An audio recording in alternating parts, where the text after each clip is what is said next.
there was a lot going on out of public view during the last election, a lot. Here's the latest example. The group Judicial Watch has just obtained hundreds of documents from the Secretary of State of California, our biggest state. Those documents reveal that state officials pressured the social media companies, the big ones, Google, Twitter, Facebook, to censor social media posts they didn't like and that wouldn't help them about the 2020 election. Here's one example.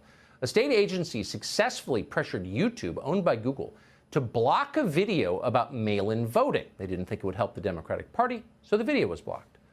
Some of the state's documents were compiled by the firm SKDK.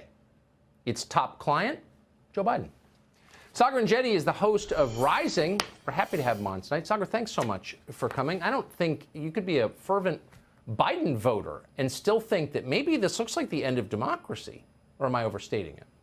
No, you're not, Tucker. The most basic American principle is to distrust the government. YouTube, Google, Twitter, many of these Silicon Valley companies were built on the bedrock principle of free speech. But this is a censorship regime which you would much more see in China. I mean, let's really think about it. The Chinese Communist Party runs the Chinese government, which creates the censors, which are then dispersed to the Chinese tech companies who decide that Oceania has always been at war with East Asia, or Eurasia, I believe. And that is something that they have come to live with there in China. This is something, a one-party state like California in particular, where the intertwinement of party with the government, with the large tech companies who are then listening and complying with some of these regulations. Let's think about it. For your previous guest, Brett Hume, he brought this up, which is that Dr. Fauci back in February was saying that masks don't work. So does that mean that YouTube back in February, where I do host a show as well, should have been taking down videos in which I and some other people were expressing skepticism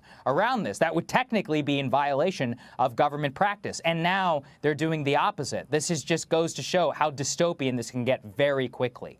Well, sure. I mean, Google apparently is suppressing photographs of the governor of Virginia in blackface, which tells you a lot. So if you have the most powerful companies in the world working stealthily, secretly, to help a specific political party, then where does that leave everyone else?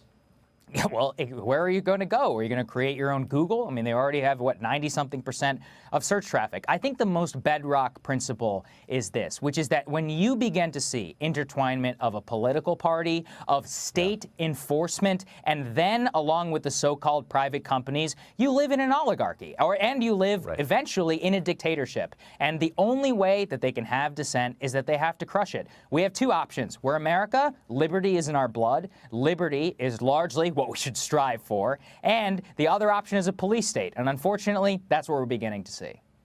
As you're talking, I'm thinking to myself, I hope a lot of people are hearing him as he speaks. Sagar Enjeti, I hope your audience gets bigger and bigger. Thanks for coming on tonight. Thank you, Tucker.